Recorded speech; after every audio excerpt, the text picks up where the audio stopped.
Copper Cutlass here, guys. Been a while since I did a video. This one's on the olds. We're doing valve lash. Why am I doing valve lash? I had it set to 18 thousandths. I think it was a little too tight last time. And by I think means that I did some research. I talked to some people who know better than me, and they felt like that setting was too tight. The reason why is because there's conflicting info on this camshaft. This is an old ultradyne grind done by Lunati.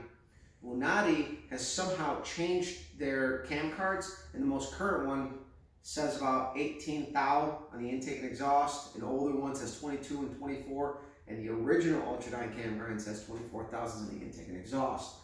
I'm setting this one up to 23 thousandths. The method I'm going to be using is EOIC, exhaust opening, intake closing, which means you're going to be setting up the intake side for the valve lash while the exhaust is opening, just as it's opening, and you're going to be setting the exhaust valve just as the intake is closing. So you want to find that fine moment, and the reason for that is you want to do that setting on the heel of the cam, meaning the even round part of the cam, not the asymmetrical part of the cam.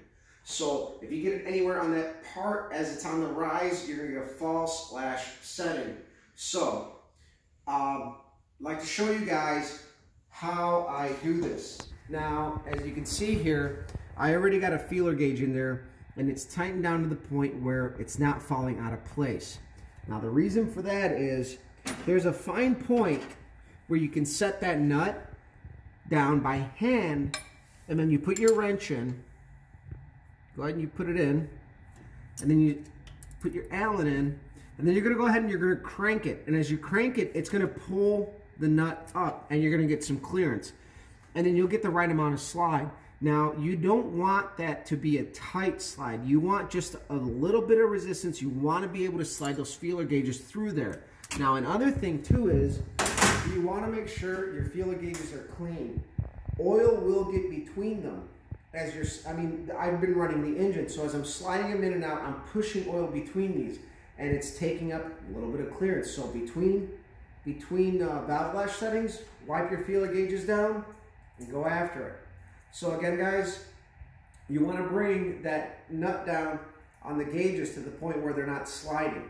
They're going to be in there tight, and then you're going to hold your nut. You're going to set your set screw, and as you set your set screw, holding your wrench straight, not moving it, it's going to pull that nut away as it stretches, and you're going to get some clearance. And now, it's not a surefire way, but once you find out that sweet spot, you won't have to go back and back them out and fiddle with it. There is, that feel portion of it where after a few, you're going to be cooking and you're going to get it, and it's going to be like one after the other where you're not going to have to go back and do it, and you're going to get that just right, that right amount of drag.